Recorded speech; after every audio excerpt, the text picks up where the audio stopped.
fitness marketplace sells things to people is we have a solution for you. And most people think of their fitness in terms of there's this utopic end state of health and performance where if I get all the parts right, there's no more work to do. And Right, like, we always, just to I don't wanna interrupt you, but we always tell people, like, you Utopic end state. can't win fitness and health. There's no end game. Like, we love the Finite and Infinite Games book because that's what it is. It's an infinite game that you have to keep playing your whole life, and that requires flexibility and adaptability. The question I have for you is, you are sort of anti one size fits all approach, which we could not agree more with. And but underlying that are, again, what we mentioned earlier is there are some pretty understood principles Mhm. when it comes to our health. People need to sleep, they need to eat some fruits and vegetables, some protein, we need to exercise a lot and have some friends, right? Like, some Yeah. basic principles. But with that sort of scaffolding of, like, basic Do I have principles, difference? I mean, you could try.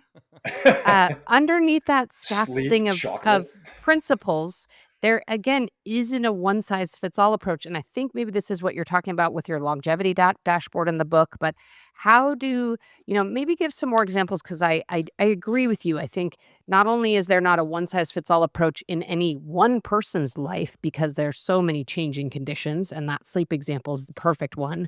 But there's also what works for you and works for me are not going to be the same thing. So how do we sort this out for ourselves? Sure. So I think what we're talking about is where is the leverage in a given context? And so the stable components like you're talking about, like we all know that sleep quality is important, right? We all know that being aerobically fit is important, right? Now people will argue how much does this woman need zone 2 or does she need this much or whatever. And it's like, I mean, if you're in the 80th percentile for your age group, you're probably doing pretty good, right? So, is my sleep pretty stable? Am I eating like an adult, right? So, am I getting enough fruits and vegetables? We know that protein is really important, fiber is really important, and total caloric load needs to be managed. But there's a ton of breathing room in that space for how a given person applies that in the context of their life at any given time period. And I think to navigate the forthcoming novelty that life is going to bring, we have to have frameworks that are adaptable. And so I think protocols can be helpful if we know that the protocol is up for negotiation at any given time based on my own outcomes. And that it's not for me to go, well, I watched the latest Huberman lab about red light before bed and I did it 15 minutes on the dot for this many days and it didn't have the result. So I just throw that whole thing away without any regard to what else is happening or what else I might need as a person and how that might change. And so I think that's what we're really looking at is the anchor points are pretty well established and not even just established because we have science. Like all of the oldest traditions are basically like, do you rest, bro? Like, do you pay attention to what you eat? Do you move around? Do you have a good relationship with your community? Does your life mean anything to you? And that's basically like the 5 things that we got to do.